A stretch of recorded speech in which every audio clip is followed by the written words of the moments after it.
Kau jungkir balik sampai Izin dimanapun Romo. tak ketemu. Biar Pater Marcel, satu rindu sama saudara ini. Marcel, engkau bantu dulu dengan khotbah, dengan pewartaan dari mulut Kau ikan. Engkau bantu dulu. Aduh Yesus, kita Marcel, jungkir balik, saudara Surnama kau. Engkau mau jungkir balik cari ayat pendukung pun tidak ada itu. ya saya tadi mau cari nih khotbah dari mulut ikan nih di mana nih? Suka-suka mereka lah. Astaga Marcel, aku sampai sakit perut. Kenapa kok ketawa kayak gitu dari tadi loh? Aduh sakit perutku, aduh. Ini ayam potong ikan apa lagi? Marcel, kau omong satu tema apa sama? Ada teman-teman Putri, Samuel, Deose. Deose, Pater Marcel ini mau omong Maria Logi atau apa? Mau tolong ya ikuti Pater Marcel. Dia punya VT itu bagus sekali teman-teman. Siap. Mau tema apa sih ya silakan, saya serahkan ya. Siap, Tolong ambil Bro. alih dulu Marcel. Buat kopi. Marcel, Ame, kau atur mereka nih. Saya sudah terlalu lama, sudah suara mati batuk-batuk nih. Engkau atur mereka. Silakan teman-teman mau tanya tema apa saya kepada Pater Marcel. Siap, Robo, siap. Ganti tema supaya kita jangan perut sakit nih. Masih ingat ayam berkokok aku tadi. Itu lagi aduh. Aku mau nanya Oke, nih. silakan teman-teman. Rufina dan Apa- kawan-kawan silakan. apa ada yang mau nanya yang lain? Dia ini jarang live. Oke. Yang lain aja Romo yang mau bertanya. Aku kayaknya dulu. Kebanyakan yang anti patung itu dari Calvinis. Lutheran sendiri sebenarnya tidak. Lutheran sendiri kalau kita ngecek lagi ke gereja-gereja Lutheran di Jerman masih mempertahankan banyak patung kok. Coba cek browsing lah di Google gereja Lutheran di Jerman itu masih ada patung-patung. Betul Pater, ya masih ada Pater. Sehingga kalau misalnya tradisi-tradisi Protestan Lutheran kayak HKBP kadang kan masih pakai salib dan korpus juga. Ada beberapa gereja yang begitu. Tetapi yang Calvinis, rata-rata kan Calvinis di Indonesia ini itu kebanyakan anti patung. Maka ikonoklasme itu muncul dari Calvinis. Dari Calvin memang paling anti dengan patung. Tapi Lutheran sendiri, itu Lutheran awal itu masih mempertahankan apa yang menjadi patung-patung di dalam gereja. Romo Cek saja. Marcel, aku mau tanya. Sebelum Luther, maksudnya gini, reformasi pertama itu dalam gereja itu siapa? Luther. Bukannya ada yang itu ya, gurunya Luther, apa namanya? Marcel yang- itu apa ya? Apa? Susah kali nyebut namanya. Itu sebenarnya berpengaruh secara filosofis juga, bahwa nominalisme, Luther dipengaruhi juga oleh pemikiran nominalisme. Nah, iya itu- betul, nominalisme. Itu secara filosofis itu dia berpengaruh. Ada 3 tokoh yang berpengaruh di dalam pemikiran Luther, lalu kemudian dia menjadi lebih radikal. Awalnya ingin membaharui gereja dari dalam dengan mengkritik praktek-praktek yang penyimpangan di dalam gereja Katolik, ya, terutama di Jerman, terutama soal indulgensi. Tetapi ajaran tentang indulgensi tidak diprotes oleh Luther. Tetapi penyalahgunaan praktek indulgensi itu, penjualan surat indulgensi pada masa itu di Jerman, itu yang dikritik oleh Luther menjadi bagian dari 95 tesis. Tetapi itu sudah diterima oleh gereja Katolik, bahwa ada apa yang menjadi kritiknya Martin Luther, sebagian dari kritiknya yang berkaitan dengan praksis yang salah dan keliru, itu diterima di dalam Konsili Trente. Tetapi gereja Katolik juga meminta Luther untuk membuang ajaran barunya, termasuk sola scriptura, sola fide, 5 solanya dia yang tidak pernah diajarkan oleh gereja selama 1500 tahun. Tetapi Luther berkeras dan menolak. Dengan demikian, ya, apa yang diajarkan Luther itu memang setelah dianatemasi di dalam Konsili Trente, bahwa gereja Katolik selama 1500 tahun tidak pernah mengajarkan tentang sola scriptura, bahwa Alkitab sendiri tidak pernah mengajarkan itu, bahwa tidak ada ayat yang mengatakan bahwa hanya kitab suci sebagai tolak ukur kebenaran. Tetapi jelas di dalam kitab suci mengatakan bahwa bukan hanya tulisan, tetapi juga ajaran lisan maupun tertulis yang menjadi pegangan dari iman Kristiani gitu kan. Tapi Bukan Romo, hanya- tapi Romo gini Romo, mohon maaf Romo aku potong. Tapi emang benaran ada itu Romo, penjualan surat indulgensi itu. Itu fakta sejarah. Tapi Praktek aku itu. tanya ya Romo, aku sering tanya kepada teman-teman Katolik juga, katanya nggak ada buktinya bahwasanya ada sejarah yang mengatakan ada penjualan indulgensi di dalam gereja Katolik. Ada praktek penjualan itu di Jangan gereja bilang Jerman. gereja Katolik secara umum, oke? Di Jerman. Oke, engkau Jerman. di satu keuskupan saja, oke. Tetapi Di satu keuskupan di oke. Jerman itu ya, tapi itu tidak, itu praktek bahwa gereja ini, makanya gereja itu gereja yang satu kudus, katolik dan apostolik ini tidak berisikan orang-orang suci begitu. Tetapi bukan berarti kemudian bahwa gereja Kristus ini tidak kudus oleh karena diisi oleh orang-orang berdosa. Bahwa gereja ini tetap kudus meskipun ada uskup atau ada imam yang menyimpang di dalam masa itu. Bahwa apa yang menjadi kekeliruan dilakukan dalam praktek penjualan indulgensi tidak kemudian membatalkan ajaran tentang indulgensi itu. Luther tidak pernah menolak ajaran tentang indulgensi. Yang dia kritik adalah praktek penjualan surat indulgensi, dan itu sudah diterima dan kemudian dikutuk di dalam Konsili Trente, bahwa Konsili Trente juga tidak membenarkan apa yang dilakukan oleh gereja di Jerman itu yang melakukan praktek jual beli indulgensi, dan sampai saat ini kan tidak ada itu gereja Katolik menjual indulgensi itu. Tapi ajaran gereja tentang indulgensi yang melekat pada apa yang menjadi kuasa Santo Petrus, diberikan Kristus kepada Santo Petrus dan para penggantinya terkait dengan indulgensi itu tidak pernah dihapus di dalam ajaran gereja Katolik sampai hari ini. Tapi Romo, aku mau nanya lagi nih Romo. Aku udah paham. Apakah ada suratnya atau hanya indulgensinya? Penjualannya dengan surat, meskipun memang suratnya memang tidak sampai, bahkan sampai saat ini kan tidak ada buktinya juga surat itu. Tapi dalam sejarah itu memang ada surat yang disebut sebagai surat penjualan indulgensi gitu. Tapi kalau itu Romo, gini Romo. Indulgensi ini semacam surat atau bagaimana Romo? Indulgensi itu ajaran gereja yang mengatakan bahwa kita bahwa akibat dari dosa itu kan harus bisa dilepaskan dengan melakukan beberapa praktek di dalam iman Katolik gitu.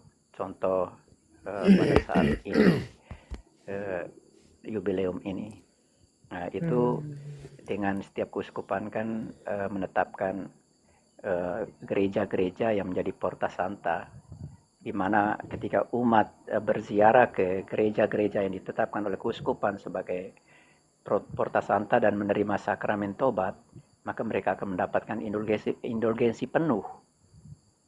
Jadi bahwa setelah pengakuan dosa itu masih ada yang disebut dengan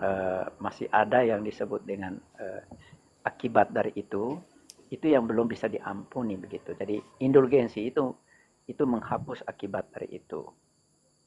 Jadi ajaran gereja Katolik tentang indulgensi itu sendiri kan masih diterima oleh Luther.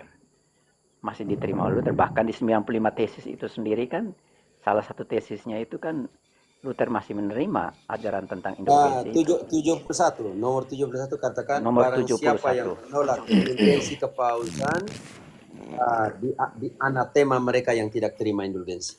Luther Oke, lanjut. Luther bahkan sendiri mengutuk siapapun yang menolak indulgensi kepausan itu. Dan kemudian ya di dalam perjalanan sejarah kemudian Protestantisme makin radikal.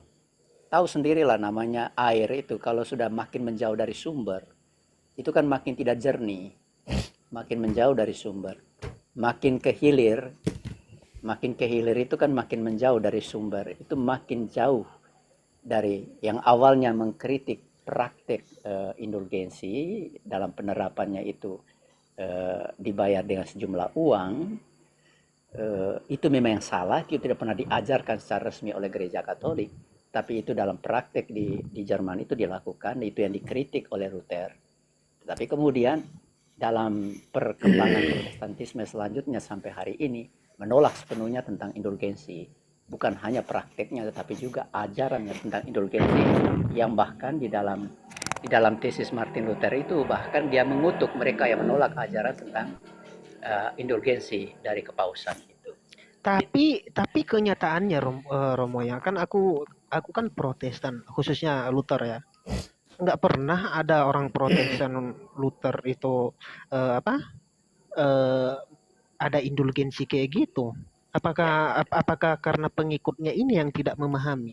Ya iyalah, di akhir-akhir menjelang kematiannya coba dibaca itu Luther menyesal apa yang apa yang dia pikirkan, apa yang dia bayangkan itu kemudian hasilnya malah makin menimbulkan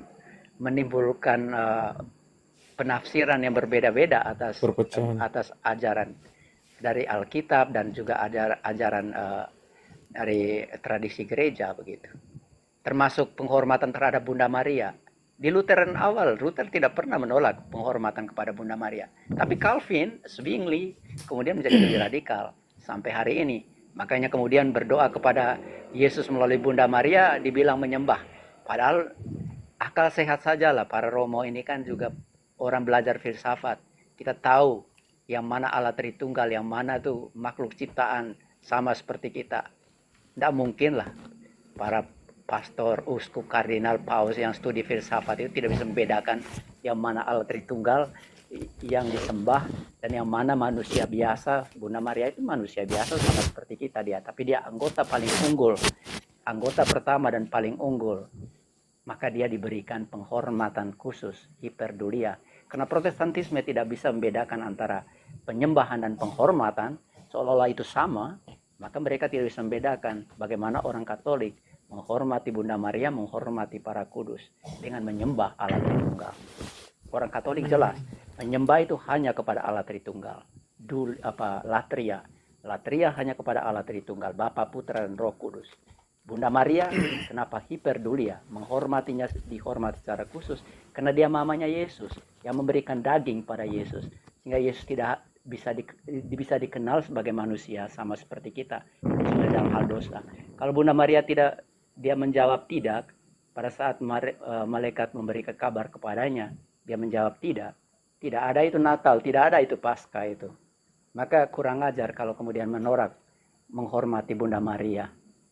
Kemudian menghormati para kudus. Kenapa kita menghormati para kudus? Karena mereka itu adalah orang-orang yang punya jasanya dalam perjalanan saya. Siapa para kudus? Para rasul sendiri itu adalah para kudus. Mereka adalah teladan iman bagi orang Katolik. Mereka adalah orang-orang yang menunjukkan kepada kita bagaimana caranya menjadi pengikut Kristus yang setia dalam perjalanan iman Kristiani. Dia memandang cara hidup para orang kudus. Kita belajar dari ketekunan iman mereka, semangat kemartiran mereka, dan semangat kesucian mereka di dalam hidupnya. Dan orang Katolik memiliki contoh manusia-manusia yang telah berjuang menyelesaikan pertandingan hidup mereka di dunia ini dengan baik dan kemudian mendapatkan mahkota kemuliaan di surga. Dan dari situlah orang Katolik itu tidak menyembah mereka tapi menghormati mereka. Nah, Luther awalnya tidak menolak itu. Kalau cek semua tulisan-tulisan Luther di awal, dia tidak menolak penghormatan terhadap Bunda Maria, para kudus.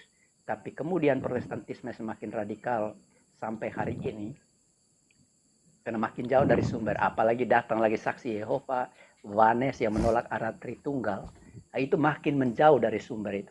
Sudah entah itu sudah jauhnya, terlalu jauh, saking jauhnya itu. Makanya ibaratnya ini ada kapal besar. Kapal besar ini gereja Katolik.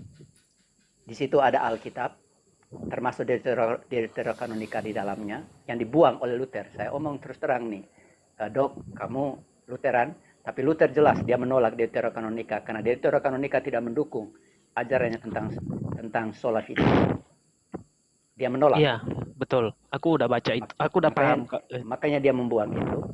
Tapi masalahnya gini loh Romo. Bukan hanya Luther loh yang menolak seperti itu. Contohnya seperti Hieronymus. Hieronymus juga ada sebagian mana juga Hieronymus?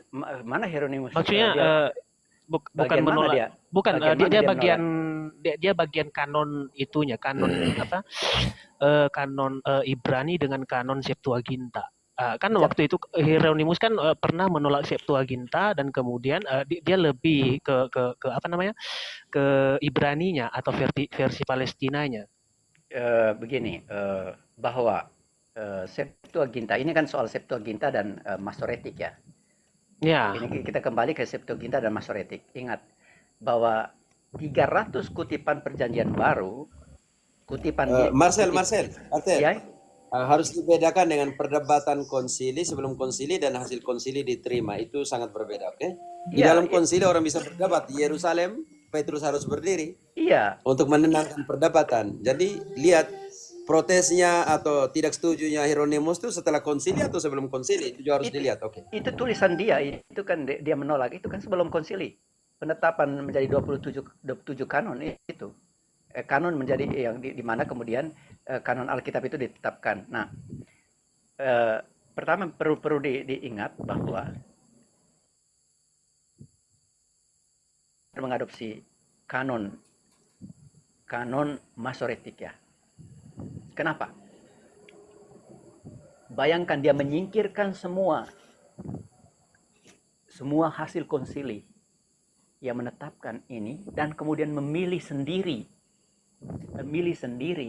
untuk memilih sendiri kanonnya sendiri berdasarkan kanon Yahudi yang justru menolak kemesiasan Yesus yang dinubuatkan juga dalam kitab-kitab Deuterokanonika dan juga terutama di dalam Septuaginta yang sudah dipakai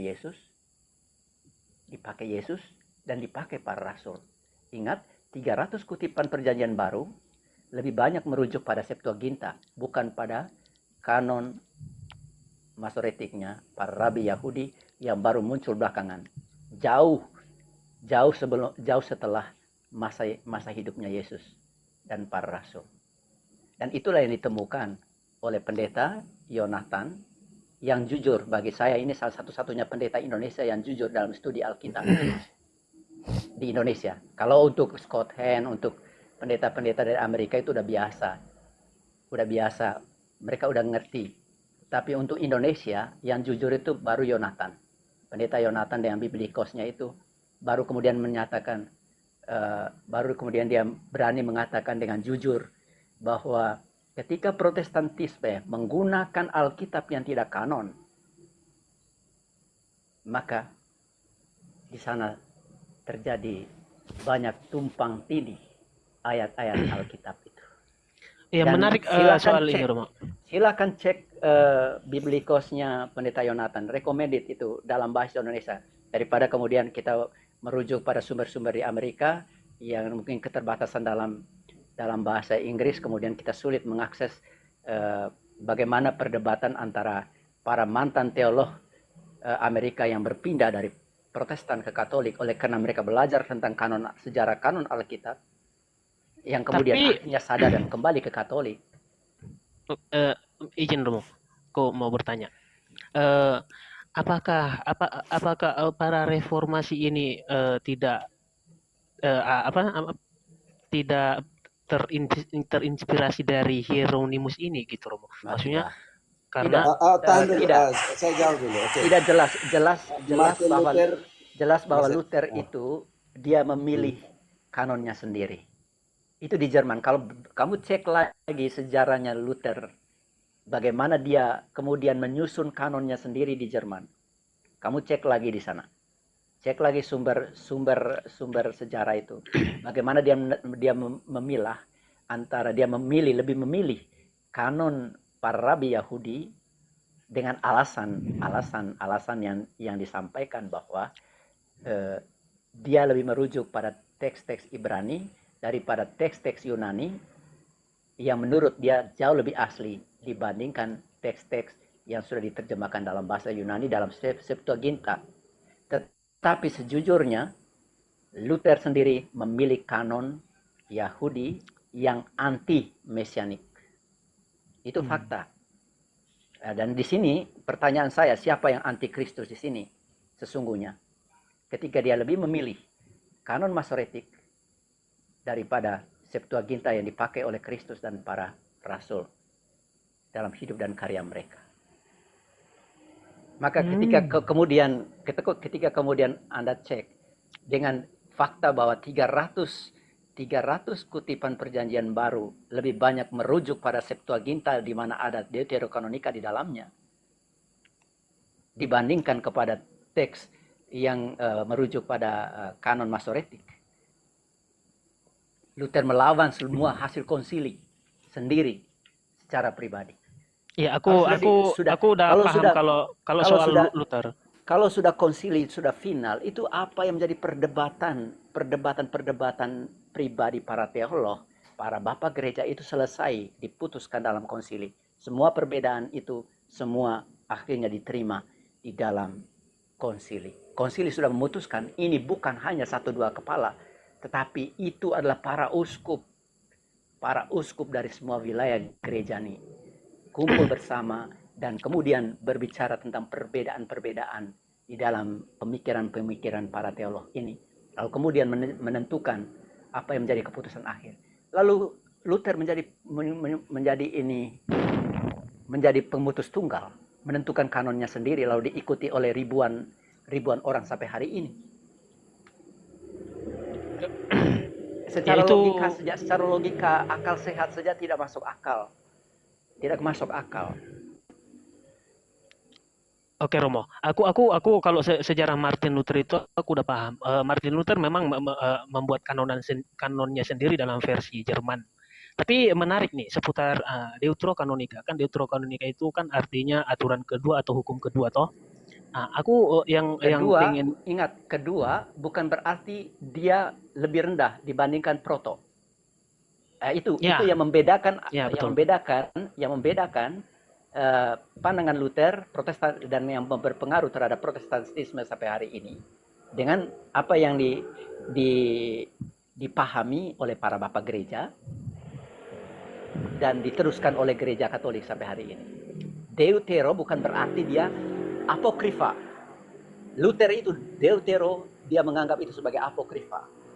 Itu kasarnya. Maka orang Protestan mau pakai atau tidak terserah, mau baca atau tidak terserah. Maka kemudian doktrin tentang api penyucian tidak ada karena menolak apa yang ada di dalam Deuterokanonika. Mendoakan orang yang sudah meninggal itu ditolak oleh karena memang Deuterokanonikanya dibuang. Bayangkan 500 tahun orang Protestan tidak mendoakan orang yang sudah meninggal. Bayangkan itu, oleh karena satu orang yang kemudian memutilasi Alkitab. Bukan berdasarkan dia otoritasnya sendiri, bukan otoritas konsili. Bayangkan satu orang melawan ribuan uskup, ratusan uskup yang memutuskan dalam konsili. Lalu dia datang sendiri, sok hebat sendiri, bahkan menambahkan kata alein di dalam Roma 3 ayat 28 dengan sengaja itu supaya mengarahkan ajaran sola fide-nya dan menganggap Yakobus yang jelas-jelas menantang dia punya sola fide itu dengan menganggapnya sebagai surat jerami. Ini jelas bahwa Luther dia buat teologi dulu, kemudian menyortir Alkitab. Yang mendukung teologinya dia tetapkan, kemudian yang tidak mendukung teologinya dia buang. Termasuk Deuterokanonika dia buang. Kemudian yang kedua, dia mempertanyakan Wahyu, dia mempertanyakan Yakobus, dia mempertanyakan Yudas, surat Yudas. Iya. Kemudian Dia menolak itu kan. Dia mempertanyakan Ibrani juga. Kenapa Iya, bicara soal imamat? Dia Karena anggap dia itu menolak sakramen kitab imamat jerami. juga. Nah, ini semua dia membuat teologi dulu yang tidak pernah diajarkan. Ingat bahwa 5 sola itu tidak pernah diajarkan gereja selama 1500 tahun. Tapi Luther datang 1500 tahun kemudian mengajarkan 5 sola dan kemudian menyortir Alkitab supaya sesuai dengan ajaran dia, dan dia melawan semua bapak gereja. Siapa bapak gereja? Murid-murid langsung dari para rasul. Dia melawan semua itu. Logika akal sehat, saya lebih percaya omongan para bapak gereja yang adalah murid langsung para rasul daripada omongan Luther. Calvin, apalagi Calvin yang adalah seorang pengacara, bukan seorang teolog, bukan seorang belajar kitab suci. Apalagi juga Zwingli yang tidak punya basic teologinya. Oke Romo, aku mau tanya tentang masih seputaran ini. Ada apa perbedaan antara pseudogrifa, apokrifa, dan apokrif?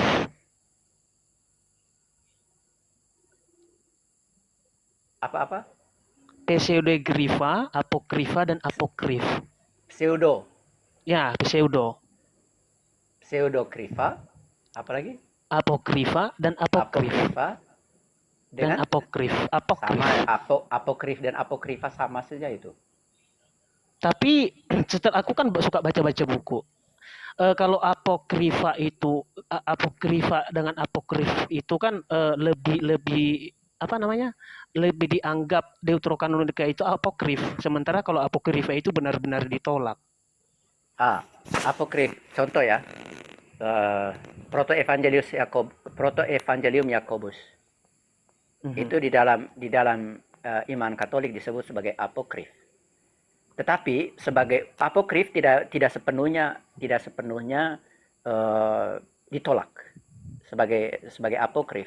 Seperti Proto-Evangelium Yakobus itu tidak sepenuhnya ditolak.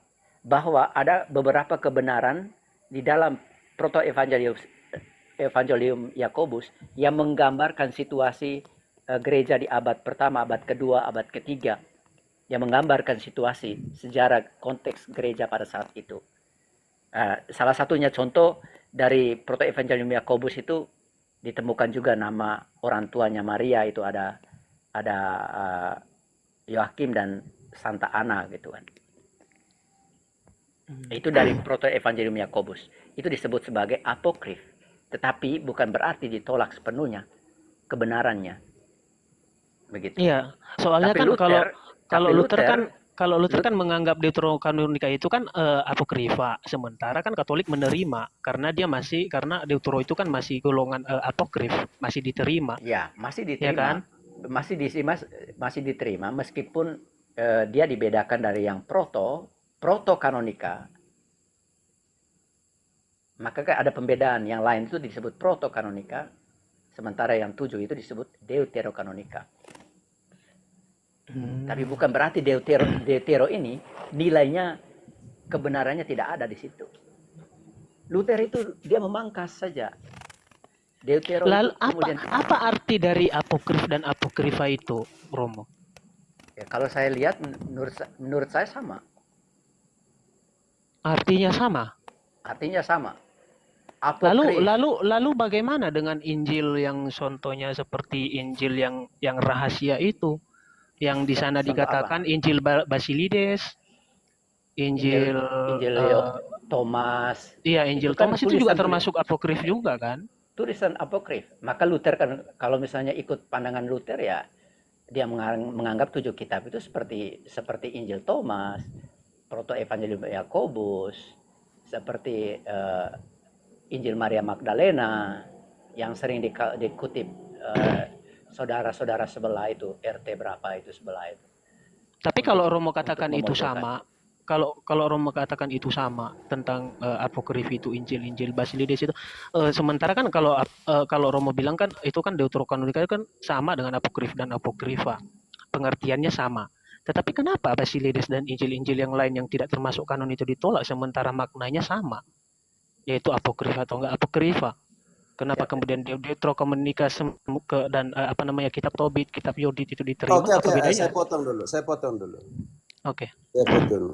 DOC, ada yang namanya Deuterokanonik Perjanjian Baru dan Deuterokanonik Perjanjian Lama. Deuterokanonik Perjanjian Lama kita tidak bisa omong banyak karena itu orang Yahudi punya. Sudah dikanonkan di kanon Alexandria 200 tahun, 2 abad sebelum kedatangan Yesus. Engkau bisa mengerti itu dulu. Siap, Dan Romo. Deuterokanonik ini sudah digunakan di zaman Yesus. Dan ketika Paulus di dalam 2 Timotius 3 ayat 15-16, sejak kecil kamu telah mengenal kitab suci, referensinya Paulus ini kepada kanon Alexandria. Kenapa? Karena Timotius bapaknya Yunani, mamanya Yahudi, tinggal di Efesus. Jadi yang dikenal oleh Timotius itu kanon apa? Ibrani punya yang di Yerusalem atau kanon Alexandria yang berbahasa Yunani. Karena mereka hidup di Efesus. Pertanyaan saya untuk engkau dulu. Referensi. Marcel engkau baca dulu. 2 Timotius, Marcel Bruder, Bruder, engkau baca dulu. 2 Timotius 3 ayat 15. Siap, Pastor. Sejak kecil engkau telah mengenal apa? 2 berapa? 2 Timotius siapa tuh? 2 Timotius. 2 Timotius 3 ayat 15. Siapa tuh? Ingatlah juga bahwa dari kecil engkau sudah mengenal kitab suci yang dapat memberi hikmat kepadamu dan menuntun engkau kepada keselamatan oleh iman kepada Kristus Yesus. DOC, buktikan kitab suci yang mana yang dikenal oleh Uskup Timotius. Yang mamanya Yahudi, bapaknya Yunani, dan lahir dan tinggal di Efesus. Yang mana nih? Yang berbahasa Yunani atau yang berbahasa Ibrani? Pasti Yunani, Pastor. Nah, tentunya Yunani Tinggal karena di itu kan Efesus yang berbahasa Yunani. Bahasa apa yang mereka pakai di Efesus? Nah, kalau di Efesus Yose. saya kurang tahu, Romo. Yunani. Ya di Efesus kan Yunani lah. Maksudnya di luar Oh. Israel. Sudah pakai di luar Yunani Yerusalem bagaimana? tuh, Bah. Oh, oke, siap-siap. Sudah di luar Efesus di Yerusalem Turki tuh. itu kerajaan Yunani dan semua itu teritori Yunani Romawi. Makanya yang kitab suci ini yang dikenal oleh Uskup Timotius sejak kecil tuh kitab suci kanon apa kalau begitu? Kanon yang berbahasa Yunani atau kanon yang berbahasa Ibrani? Ibrani. Baik, yang di Efesus ini berarti dia harus berbahasa Yunani. Dan yang berbahasa Yunani ini yang kita namakan kanon Alexandria. Yang sudah dikanonkan di Alexandria Mesir 2 abad, 200 tahun sebelum kedatangan Yesus. Belum kedatangan Yesus. Hanya sekolah Jamnia mengeluarkan Deuterokanonik itu dengan alasannya di kebijaksanaan Salomo 2 ayat 12 selanjutnya. Jadi engkau harus memisahkan itu DOC. Karena kekeliruan besar ketika Luther pakai Masoret. Masoret itu abad ke-6 sampai ke-10 10. setelah Yesus. Artinya Jauh apa? banget. Artinya setelah kanon kitab suci 382 abad ke-34 sudah ditetapkan. Kesalahan sangat besar. Itu fatal tuh. Sangat Maaf, fatal. Romo. Bagaimana engkau pakai yang dibuat abad ke-6, abad ke-7 sampai 10. Sedangkan kanon kitab suci sudah ditetapkan di tahun 382. Oke, Romo. Ya, maaf Romo, izin dulu. Aku nggak nyaman sama teman-teman di bawah mungkin karena mereka tidak Ya, membaca berarti pertanyaan sejarah. saya, kalau seandainya Protestan, Luther dan Protestan semua menganggap semua kanon kedua ini, Deuterokanonik kanon kedua adalah apokrif, bagaimana dengan Deuterokanonik Perjanjian Lama? Harus dikeluarkan dari kitab suci kalau begitu toh? Ya. Engkau bisa mengerti. Engkau tahu bahwa Perjanjian Baru ada kanon kedua, ada Deuterokanonik. Engkau tahu itu? Bagaimana dengan Ibrani, bagaimana dengan Yakobus, bagaimana dengan surat kedua Petrus punya, bagaimana dengan epistola kedua atau surat kedua Santo Yohanes, bagaimana dengan epistola ketiga Santo Yohanes, bagaimana dengan surat Yudas, bagaimana dengan Wahyu. Itu ada 7 Deuterokanonik Perjanjian Baru. Kalau begitu tolak juga Protestan. Ntar aku mau klarifikasi dulu sama teman-teman di bawah nih. Udah salah tanggap semua mereka nih. Dikira saya cari pembenaran. Padahal saya ingin bertanya karena ketidaktahuan saya ingin bertanya. Kenapa di bawah malah menghakimi saya? Nggak apa-apa. Engkau tidak usah baca yang di bawah, tidak apa. Fokus Maksud saya saja. begini, Fokus saja selagi kami di atas tidak fokus masih di atas. tidak Berarti mengabaikanmu. Marcel lagi jelaskan saya juga. Berarti yang kau harus bedakan, Aman. Deuterokanonik Santai Perjanjian aja. Lama dihilangkan oleh siapa? Bagaimana dengan posisi Protestan, Luther dan semua keturunan Protestan ini terhadap Deuterokanonik Perjanjian Baru, kanon kedua. Contohnya, Ibrani harus dihilangkan juga. Yakobus harus dihilangkan juga. Wahyu. Epistola tuh surat kedua Petrus harus dihilangkan, surat kedua Yohanes harus dihilangkan, surat ketiga Yohanes harus dihilangkan, surat Yudas harus dihilangkan, dan surat Wahyu harus dihilangkan. harus dihilangkan. Bagaimana dengan Deuterokanonik Perjanjian Baru yang ada 7 surat ini? Harus dihapuskan oleh Protestan? Harusnya. Wih, Berarti habislah, Romo. bukan 27 kitab tapi hanya 20 kitab Perjanjian Baru. Ya, soalnya kan Luther juga pernah menolak itu kan. Ya, Tentang Wahyu. Jerami. Ya, kalau Iya. kalau dia konsistensi kan, kemudian dalam belakangan kan akhirnya tidak diakomodir apa yang dipertanyakan Luther, tidak jadi dihapus. Ya, izin mau saya komentar. Oke. Begini, saudara Dok. Orang Protestan itu selalu mengklaim kami mengikuti kanon Yahudi. Lalu mereka mengutip kanon Yamnia katanya. Itu kanon fiktif itu. Nggak ada kanon itu. Nah, pertanyaannya kalau lebih mendalam adalah De Gea benar sekali. Itu ingat bahwa itu Ya. bukan kanon, itu sekolah ya. Sekolah jamnya, bukan kanon jamnya. Itu Oke. Jamnia itu bukan kanon, itu sekolah. bukan kanon Bukan Yahudi. sekolah. Sekolah. Bukan Ya. kanon. Oke, lanjut. Nah. Hanya kumpulan orang-orang yang Lanjut. punya kepentingan. Ya. Dikumpulkan Nah, lebih imam-imam dalam dan lagi apa. sebenarnya Pak Mandop, kalau nanti ada yang ngaku bahwa mereka ini ikut kanon Yahudi, tanya ke mereka. Di zaman Yesus kurang lebih ada 4 aliran besar Yahudi. Yahudi yang mana ini? Farisi, Saduki, Zelot, Eseni. Tanya ke Bapak Pendeta. Pak Pendeta, 4 aliran ini beda kitab yang diakui. Jadi kita ini ikut kanonnya siapa di antara 4 ini? Nah, nanti kalau pendetanya bisa jawab, saya salut sama dia. Itu saja Romo tambahan dari saya. Belum lagi soal tradisi ya, tradisi lagi. Oke, saya serahkan kembali ke Patir. Marcel lanjut. Siapa Oke. ada Uni dia tidak mau naik Patir Uni. Oke, lanjut.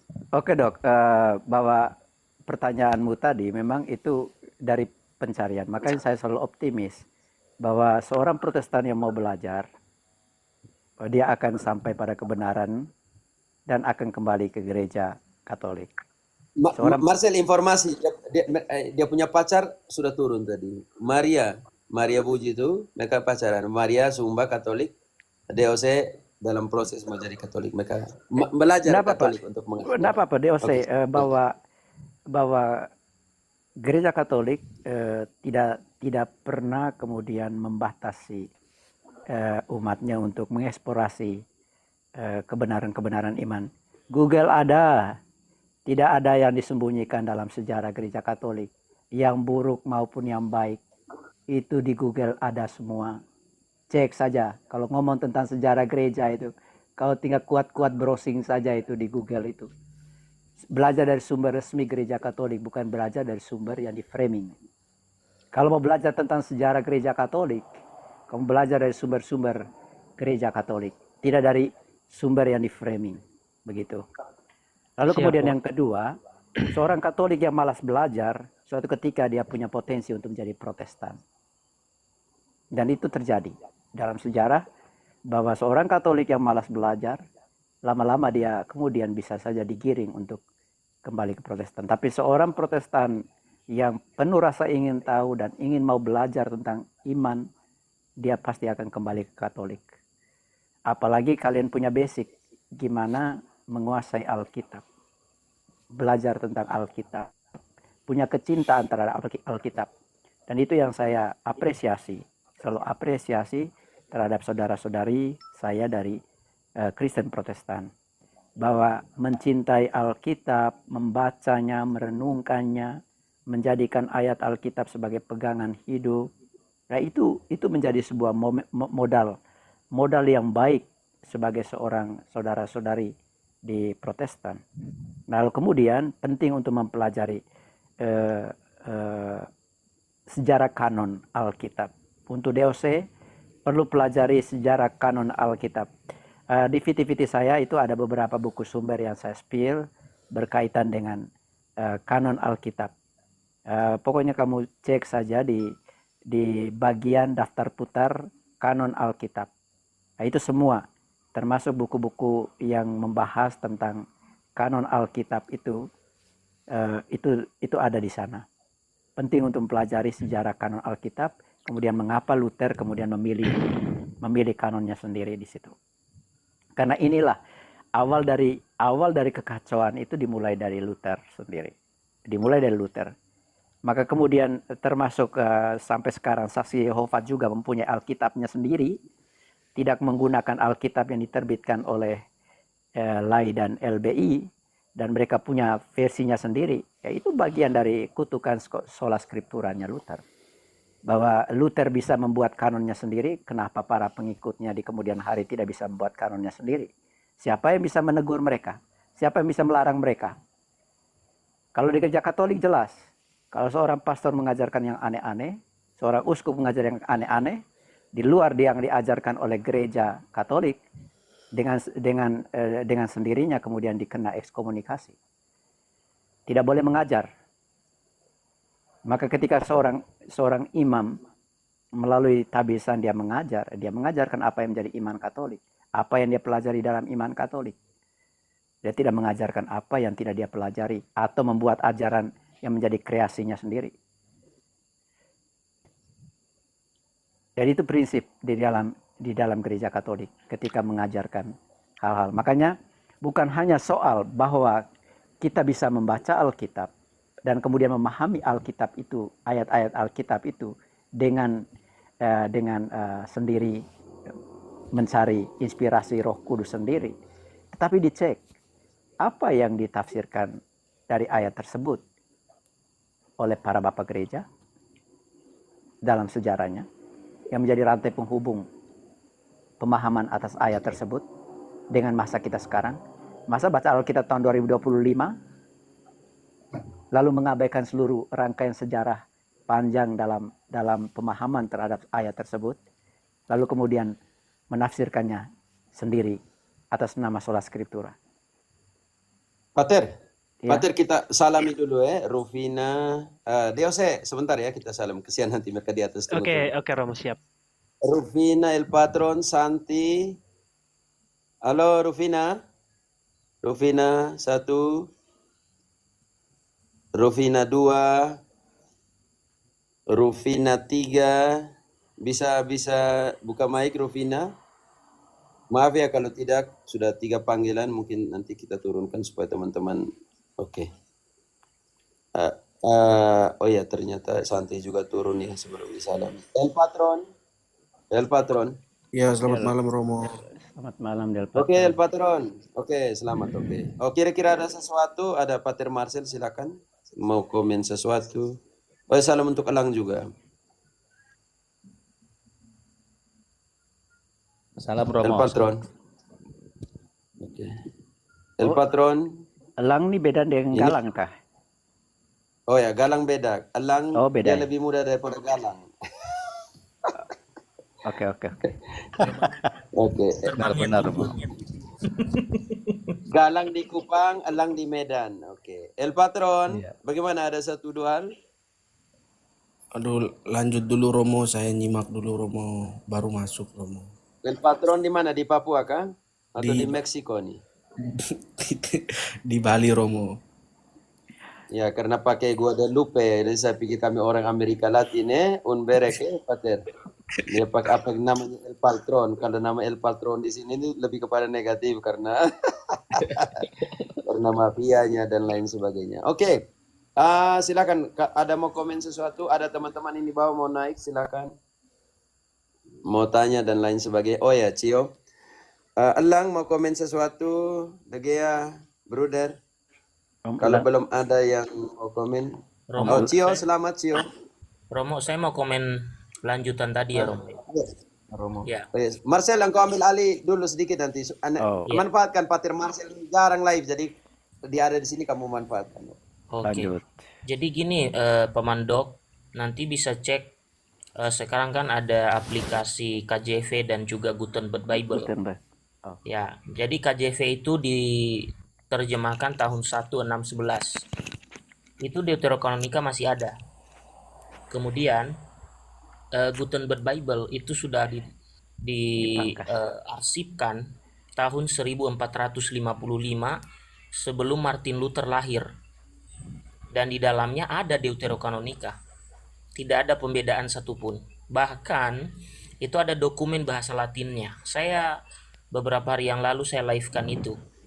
Nah, itu nanti bisa dicek melalui VT boleh saja, VT di channel DGS di TikTok, ataupun em, bisa dibuka di Google itu aplikasinya.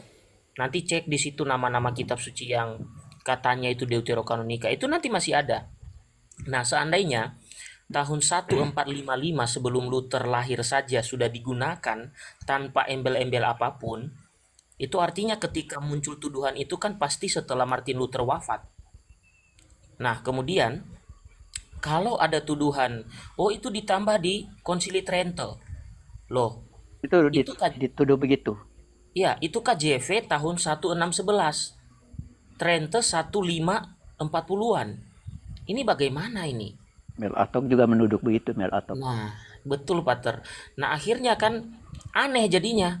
Loh, kalau Katolik menambah di Trento, kenapa KJV masih memuat? Padahal itu jauh sekali 1611. Dari 1540-an ke 1611 masih dimuat juga. Gitu. Nah, itu mungkin tambahan dari saya, Pater. Silakan, Pater. Oke, ingat Mantap. bahwa Deuterokanoni dihapus tahun 18. 1822 ya. Ya. Berarti setelah 108 109 tahun. Kan lucu. Oke, Biar sudah. lanjut. Biar. Oke, lanjut. Tapi itu tadi Mungkin kebanyakan. ada pertanyaan, Cio? Halo, Cio Cio. tadi mau tanya sesuatu, Cio? Izin menyimak dulu Bapak Romo, Bapak Pater. Oke, silakan. Ada yang mau komen? Deose, kalau masih ada sesuatu, ini peluang untukmu ya. Kalau ada yang mau komen, ada Pater mau Maria, mau apa, karena ini Montfort manfaatkan SMM di sini nih. Jadi yang Maria Lok semua tuh tanya ke mereka nih. Oke. Sebenarnya masih banyak sih Romo, tapi cukup dulu saya buat ruang ke teman-teman aja. Soalnya aku pengen betul-betul belajar gitu Romo dari segala tuduhan yang pernah saya dengar. Maka saya sampaikan juga tuduhan itu kepada yang orang Katolik itu. Karena saya bandingkan nanti benar apa tidaknya. Makanya saya kurang nyaman untuk bahas ini soalnya. Enggak apa-apa. Sebenarnya dari situlah kamu dari apa yang didengar secara offline atau yang kamu dengar secara online, misalnya sejarah yang disimpangkan, yang di framing, kemudian kamu pelajari lagi apa yang diajarkan resmi. Sebenarnya kalau mau belajar tentang iman Katolik, misalnya dalam proses ke sana, cukup baca Alkitab dengan Deuterokanonikanya yang pertama. Yang kedua, baca Katekismus Gereja Katolik, karena itu menjadi kompendium dari seluruh bangunan teologi Katolik secara sistematik berdasarkan Alkitab, berdasarkan ajaran para bapak gereja, dan apa yang diajarkan dalam konsili-konsili. Itu ada rujukan pada nomor-nomor dan para nomor-nomor dalam konsili-konsili dalam gereja dan juga dalam pendapat para bapak gereja. Apa yang juga ditafsirkan para bapak gereja terhadap ayat tertentu dalam Alkitab itu juga ada di dalam kompendium Katekismus Gereja Katolik. Dan di situ tuduhan misalnya orang Katolik menyembah Bunda Maria, baca sendiri saja dari Lumen Gentium itu, baca sendiri saja dari Katekismus tuh. Orang Katolik tidak menyembah Bunda Maria di situ. Tuduhan Bapak Gereja Katolik menyembah patung, baca saja sendiri dari Katekismus, baca sendiri dari dari ajaran resmi gereja Katolik di sana? Apakah memang orang Katolik itu menyembah patung? Tidak ada. Patung itu hanya sebagai sarana. Itu beberapa tuduhan-tuduhan yang sering. Itu seperti kaset rusak yang dituduhkan dari berabad-abad silam sampai hari ini. Yang terus diputar ya. Karena mungkin di media sosial ini kemudian menjadi tuduhan itu menjadi lebih terbuka begitu. Jadi belajar saja dari sumber-sumber resmi gereja Katolik, kamu akan menemukan apa yang dengan sendirinya di situ jawaban atas tuduhan-tuduhan itu. Oke, siap Romo, siap. Itu yang kebanyakan kesulitan Bapak saudara-saudari yang belajar iman Katolik itu, kesulitan yang pertama itu, yang paling utama itulah bagaimana kemudian menerima Bunda Maria, kemudian berdoa kepada Yesus melalui Bunda Maria. Mengapa itu harus memberi ruang kepada Bunda Maria di dalam perjalanan iman sebagai orang Katolik. Kemudian kenapa orang Katolik kemudian berdoa dengan pengantaraan juga para orang kudus, padahal jelas dikatakan bahwa Yesus satu-satunya pengantara di Timotius itu antara Allah dan manusia. Kenapa masih ada pengantara yang lain? Itu jawabannya ada di Lumen Gentium. Jawabannya ada di sana, bahwa kepengantaraan Bunda Maria dan para orang kudus tidak menggantikan satu-satunya Yesus sebagai pengantara. Dan fungsi kepengantaraan Maria dan para orang kudus itu seperti apa, itu dijelaskan secara mudah dipahami juga di dalam Lumen Gentium dan juga di dalam Katekismus Gereja. Nah, itu beberapa keberatan dari Protestan itu, tinggal cek saja, semuanya ada di dalam dokumen gereja dan itu bisa diakses semuanya. Hanya sekarang orang mau berhenti pada tudingan itu ataukah mau kemudian ngecek langsung ke sumber utama gereja Katolik atau tidak. Bagi orang yang terdidik dan tercerahkan, dia akan langsung ngecek, oh ini tuduhannya begini. Orang langsung ngecek, oh ajaran resmi gereja Katolik apakah benar seperti itu, seperti yang dituduhkan atau tidak. Oke, aku boleh nggak bertanya di luar konteks tadi ya? Sorry, maaf, yang lain ada yang nanya nggak teman-teman? Nanti takutnya aku nanya-nanya mulu. Atau ada kesempatan yang lain gitu Oke. buat nanya.